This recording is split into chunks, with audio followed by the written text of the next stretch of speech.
for just $4. Back to you, voiceover. And now with the big choice of a JVC or the new crispy chicken BLT, it's like having 3 hours later.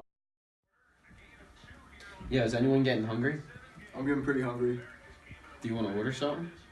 I'll drive us to Wendy's, McDonald's. Oh, I'm down for Wendy's. You want to get the 4 for $4? Yeah. You want to get the Sunday? That sounds good. Talk about it. Oh, you come here for nothing. No, you came here for what you actually came here for. So, whatever. Alright, so today we're going to talk about the priming theory. So after watching that video, can someone tell me the definition of the priming theory? Is it an advertising theory that makes you like rethink of a product after you've already seen it? So basically, right, but the actual definition is a stimulus that influences their near-term future thoughts and actions, even though they may not seem to be connected. And then it was authored by Shannon Linger, Mark Peters, and Donald Kinder. And it was founded way back in Rome, back to Julius Caesar, when Sergio used it in Rome to manipulate juries and drive a thorn deeply into the side of Caesar's head. And then it didn't become an actual theory until 1982 when Shannon Linger and all the other authors gave it a name. And then that also inspired the Kennedy campaign. And then can anyone tell me about the Kennedy campaign? Is that when Kennedy's campaign managers kept up a continuous evaluation of the political climate in the nation?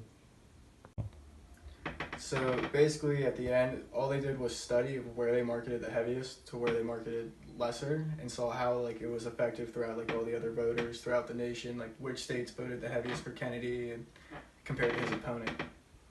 And then we're going to get into the wine and music study down in Germany. And DJ, do you want to tell us a little bit about it? Was that when the French wine was sold on days when French music was playing and more German wine was sold on the German music days? So that study, but you are right, but that study was conducted way back in 1999. So think about how it affects like our society today. Like whenever you're watching a football game, what are you doing? You're eating chips and drinking beer. That's because that's what all you see on like every commercial, a Bud Light commercial or like a Doritos commercial. They're all priming you to get that whenever you go to the grocery store.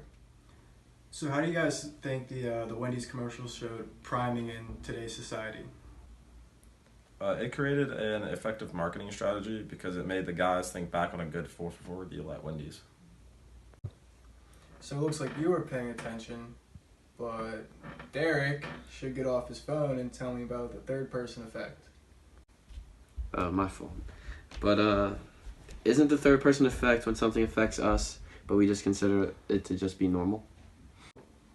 Yeah, so how they made an example of it in the video is they didn't have to think of where they wanted to go get food. As soon as we brought up food, they immediately said Wendy's. So you didn't have to think about it at all.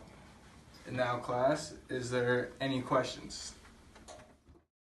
Straight up now tell me, do you really wanna love me forever? Or is it just a hit and run? Hey, we got a good thing.